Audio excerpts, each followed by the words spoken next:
शासनम विश्व कल्याण कारकम। उपस्थित धर्म स्नेही सत श्रद्धालु भव्यवर पुंडरीक पुण्यात्मा सभा में विराजित शिविरार्थीगण, बालक बालिकाएं एवं उनके अभिभावक, शिक्षा देने वाले महानुभाव एवं समाज के वरिष्ठ, कनिष्ठ तथा प्रतिष्ठित महानुभाव एवं माता बहन, जीवन अत्यंत महत्वपूर्ण है। जो कोई भी वस्तु महत्वपूर्ण होती है उस वस्तु का उतना अच्छा उपयोग किया जाता है। उस वस्तु की महत्ता इस बात से सिद्ध होती है उसका उपयोग कितनी लगन के साथ, विवेकशीलता के साथ और आत्मविश्वास के साथ किया जा रहा है। संसार में पदार्थों की कमी नहीं है। संसार में जो पदार्थ आज हैं वे अनादिकाल पूर्व भी थे, अनादिकाल से चले आ रहे हैं और अनंत काल तक भी रहेंगे। विशेषता ये है कि किस व्यक्ति के भाग्य में क्या है। जब पुण्य का उदय होता है तब पुण्य रूप वस्तु हमें प्राप्त होती है और जब पाप का उदय होता है तो पाप रूप वस्तु हमें प्राप्त होती है। वस्तु अपने आप में न पुण्य रूप है न पाप रूप। उस वस्तु के प्रति हमारी जो धारणा है, हमारी जो मान्यता है, वही हमें पुण्य और पाप का बंध कराती है। हम एकांततः नहीं कह सकते अमुक वस्तु पुण्य का कारण है या पाप का, अमुक वस्तु सुख देने वाली या दुख देने वाली, क्योंकि वही वस्तु एक व्यक्ति के लिए सुख का कारण है तो वही वस्तु दूसरे के लिए दुख का कारण भी है। और अलग अलग व्यक्तियों के लिए न ले, एक व्यक्ति के लिए ही वही वस्तु कुछ समय पहले सुखद भास रही थी, थोड़ी देर बाद वही दुख का कारण बन जाती है। उदाहरण के तौर पर जब व्यक्ति को भूख लगी है तो भोजन उसे रुचिकर लग रहा है, सुखद लग रहा है, और पेट भर गया हो फिर व्यक्ति को वही वस्तु खिलाओ तो उसे दुखद प्रतिभाषित होता है। कोई मिठाई बहुत अच्छी लगती है, उसने 1-2 पीस खाए, 4-6 पीस खाए, उसके बाद वह तृप्त हो गया। किंतु कोई व्यक्ति उसका गला पकड़ करके उसके मुख में जबरदस्ती में मिठाई डाली तो उसे उल्टी हो जाएगी। सर्दी का अनुभव आपको हुआ, आपने गर्म कपड़े पहने, मार्ग में चलते चलते आपके शरीर में गर्मी आ गई, सूर्य का उदय हो गया, वही कपड़े आपके लिए बोझ भूत लगने लगे। जब गर्मी का समय था तो शीतल पदार्थ आपको रुचिकर लग रहे थे और जैसे ही मौसम परिवर्तन हुआ वही शीतल पदार्थ आपके लिए दुखद प्रतिभाषित होने लगे। कांटा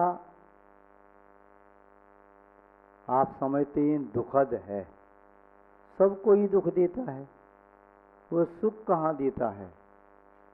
किंतु एक कांटा जो चुभा है वह दुख दे रहा है, दूसरे कांटे ने उस कांटे को निकाल दिया तो वही कांटा सुखद भी हो गया।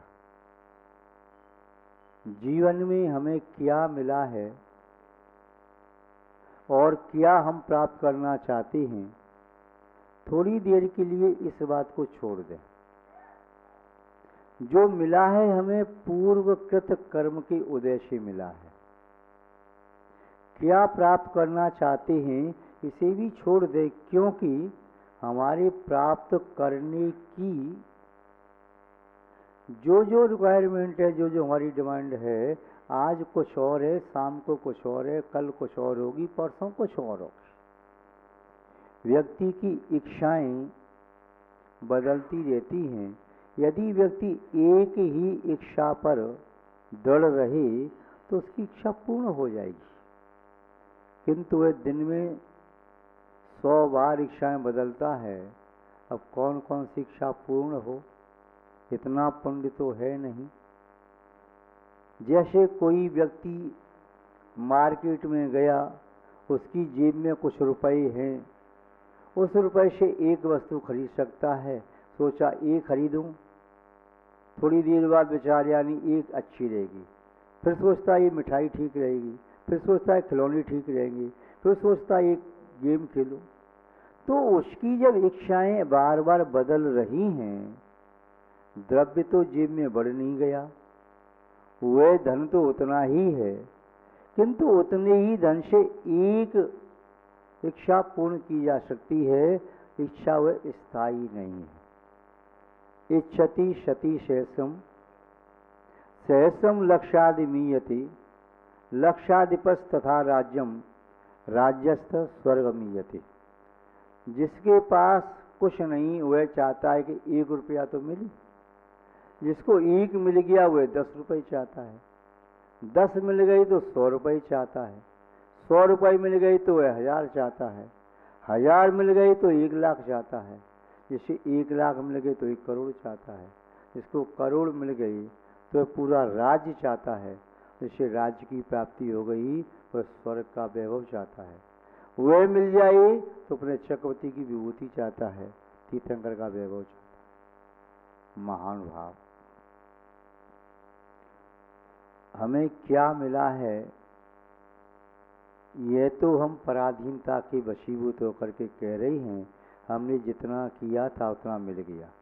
किसान ने अपने खेत में जो बोया उसकी फसल प्राप्त हो गई, उतना फल मिल गया। अब आगे हम क्या कर सकते हैं, इसका जिसके पास बोध है, सामर्थ्य है, ऐसा व्यक्ति वर्तमान काल में सम्यक पुरुषार्थ करके अपने अतीत के अभिशाप को दूर कर सकता है, वर्तमान काल में आनंद का अनुभव कर सकता है और भविष्य में सुदीर्घ काल तक सुख शांति को प्राप्त करने का एक सुदृढ़ आलम्बन प्राप्त कर सकता है। महानुभाव, बालक गीली मिट्टी की तरह होते हैं। यदि बाल्य अवस्था में अच्छे संस्कार दे दिए जाएं, उस गीली मिट्टी के अच्छे खिलौने बना दिए जाएं, तो बालकों का जीवन सुखद और शांतिमय हो जाता है। इतना ही नहीं, उनके संपर्क में आने वाले महानुभावों का जीवन भी सुखद और शांतिमय हो जाता है। जो बच्चे खराब होते हैं उनका मन अच्छे कार्य में नहीं लगता, शरारती होते हैं, उपद्रवी होते हैं, पाप का आशव पाप का बंद करते हैं और अपने जीवन को नरक में बना लेते हैं। यहाँ पर शिक्षक महोदय के द्वारा बच्चों ने जो संस्कार प्राप्त किए, उनके माता पिताओं ने जो संस्कार प्राप्त किए और घर में भी जो परिवर्तन हुआ, चाहे 1 सप्ताह के लिए पानी छान करके बच्चों ने पिया, 1 सप्ताह के लिए नित्य दीप दर्शन किए, 1 सप्ताह वह खाली हाथ मंदिर नहीं आई, द्रव्य चढ़ा करके दर्शन किए, गवासन से बैठ के नमोस्तुत किया, चाहे 1 माला फेरी या 9 बार मंत्र पढ़ा, पंच परमेष्ठियों को जाना, उनकी शक्ति को पहचाना, ऊर्जा हमारे अंदर आ रही है इसका अनुभव किया। इन सब बातों से पुराने संस्कार वैसे ही भाग जाते हैं जैसे बल्ब जलाते आपका अंधकार भाग जाता है। सूर्य का उदय होते ही वातावरण अपने आप में अलग ही दृष्टिगोचर अनुभव में आता है। महान भाव, आप सोचते होंगे 1 सप्ताह के शिविर में क्या मिलेगा। 1 सप्ताह के शिविर में वह मिल सकता है जिसका सुफल 1 वर्ष तक भोगा जा सकता है। ऐसा कैसे होगा? सप्ताह भर के बाद बच्चे फिर भूल जाएंगे, उसी काम में लग जाएंगे? नहीं, बस 1 सप्ताह में बहुत कुछ प्राप्त किया जा सकता है। पहले आप लोग हाथ में घड़ी बांधते थे, उस घड़ी में 24 घंटे में लगभग 1 मिनट के लिए चाबी देते थे और घड़ी 24 घंटे चलती थी।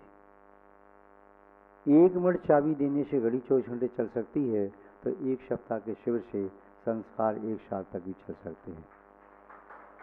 1 घंटे में आपने अपने मोबाइल को, लैपटॉप को या किसी को इलेक्ट्रॉनिक उपकरण को आपने चार्ज किया, उससे आप 8 घंटे 10 घंटे काम कर पाते हो। ऐसा नहीं है तो चार्ज कर रहे हो तभी काम हो। ऐसे ही बच्चों ने 1 सप्ताह यहाँ संस्कार प्राप्त किए, चाहे भले ही 1 घंटे की क्लास प्राप्त की, 23 घंटे घर में जाकर के वो संस्कार वही रहते थे कि आज ये पढ़ कर के आए, आज ये सीखा, आज ये सीखा। घर वालों ने भी संस्कार आए, उनके भी संस्कार जागृत हो गए। महानुभाव, ये बालकों से ज़्यादा पालकों का भी कर्तव्य होता है अपने बच्चों को पाठशाला में भेजना। यदि 1 सप्ताह का शिविर चला है, इसे स्थायी बना दिया जाए, तब निस्संदेह वह एक शाश्वत नंदादीप बन जाएगा। और आपके घर में यदि सम्यक ज्ञान का प्रकाश हो गया, तो आपको कुमार्ग में कोई भटका नहीं सकता, दुखों के रास्ते में कोई चला नहीं सकता। अंधकार में व्यक्ति ठोकर खाता है, कांटे, कांच, कंकड़, पत्थर से लगते हैं, चुभते हैं, किंतु प्रकाश में वह उन सभी दुर्घटनाओं से बच सकता है। तो आपके घर में नंदा दीपक जलता रहे। सम्यक ज्ञान पाठशाला भले ही नित्य न चले, सप्ताह में 2 दिन भी चलती रहेगी, तो बच्चों का मन खराब नहीं होगा और बच्चों का मन अच्छा रहेगा, उनका प्रभाव घर में पड़ेगा, घर वालों का मन भी खराब नहीं होगा। बच्चों की खुशी से, बच्चों के सुसंस्कारों से कई बार माता पिता भी हतप्रभ हो जाते हैं और कई बार बच्चों ने माता पिताओं को भी सुधारा है। कई बच्चों ने अपने माता पिताओं को नियम दिए कि डेली मंदिर चलो। कई बालकों ने अपने पिता की आदतें, ड्रिंक करने की आदत, स्मोक करने की आदत या और भी गाली गलौज करने की आदत बच्चों ने सुधार दी। कई बच्चों ने अपनी माँ को सुधार दिया, माँ आप दादू से ऐसा मत कहो, दादी से ऐसा मत कहो, आप ऐसा मत करो। और बच्चों की बात सुन करके माँ के संस्कार भी बदलते हैं। उपस्थित पुण्य आत्मा महानुभाव, साप्ताहिक पाठशाला भी चलती रहे। भारतवर्ष में कई जगह चल रही हैं। सम्यक ज्ञान विद्यापीठ, सम्यक ज्ञान पीठ, अन्य प्रकार की पीठ, कुंद कुंद पीठ, कितनी सारी पीठ अभी भारतवर्ष में जैन दिगंबर जैन संप्रदाय में हैं, जो अलग अलग प्रकार से पाठशालाओं का संचालन कर रही हैं। प्रतिवर्ष परीक्षा भी होती है। नोएडा की संस्था रजिस्टर्ड है, ATG 12 उसके पास है और उसके अंडर में भी संस्थाएं संचालित हैं।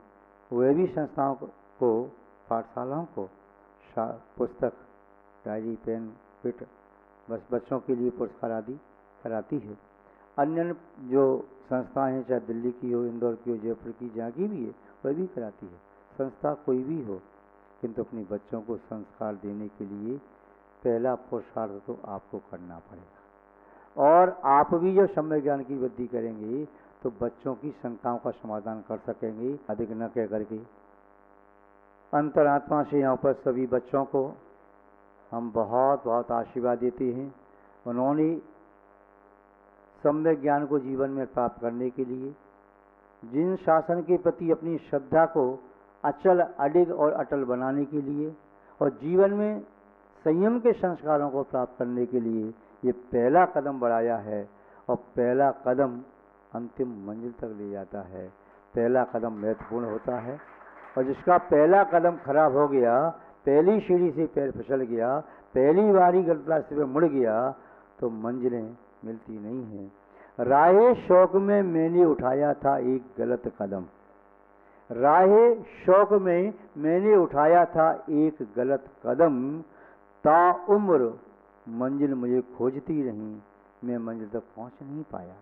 और यदि पहली सीढ़ी पर सही पैर जम गया तो आगे तक पहुंचने में देर नहीं लगेगी।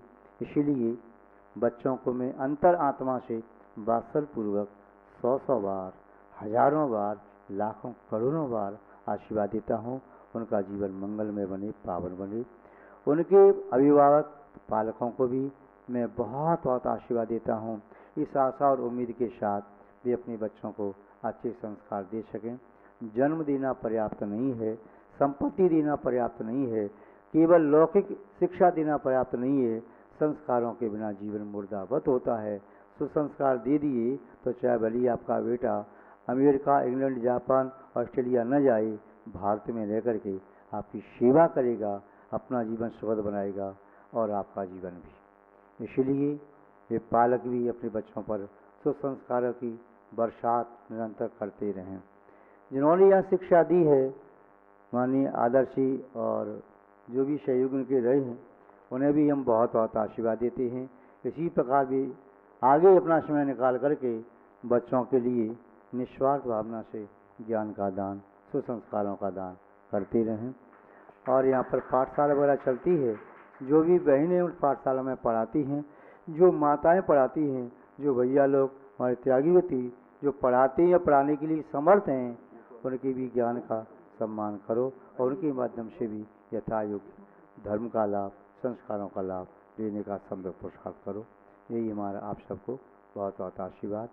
आज समाज के प्रतिष्ठित गणमान्य नागरिक उपस्थित हैं, कमेटी भी उपस्थित है। हम बहुत बहुत उन्हें आशीर्वाद देते हैं। सभा में प्रतिदिन हम लगभग नहीं आ पाते हैं, थोड़ी सी स्वास्थ्य की कुछ प्रतिकूलता से सबको ज्ञात है। तो फिर भी हमारे महाराज जी मुंडा श्री प्रज्ञानंद जी महाराज प्रातःकाल नित्य अपनी मधुर वाणी में जो ज्ञान की वर्षा कर रहे हैं, जो अमृत आपको पिला रहे हैं, निस्संदेह इस ज्येष्ठ के आषाढ़ के और जून के महीने में अमृत वर्षा की तरह से है। मध्याह्न काल में सभा सिद्धि की वाचना चलती है, संस्कृत के माध्यम से वाचना करते हैं, टीका लगाते हैं, क्या ग्रंथियों का गुत्थियों का समाधान करते हैं, प्रशंसनीय है। संध्या काल में गुरु भक्ति काल जो लेते हैं वो स्वयं जानते हैं कि आधा पौना घंटा में कथानक के माध्यम से, अरहमनाद के माध्यम से या अन्य प्रकार से सबका मन प्रसन्न करते हैं। उनके लिए भी हमारा बहुत बहुत आशीर्वाद। संघ के सभी साधुओं का था योग्य और आप सबको एक बार पुनः आशीर्वाद देते हुए अपनी शब्द श्रृंखला को विराम देते हैं। जय बोलिए श्री शांतिनाथ भगवान की, परम पूज्य आचार्य गुरुदेव श्री विद्यानंद जी मुनि महाराज की, अहिंसामय विश्व धर्म की।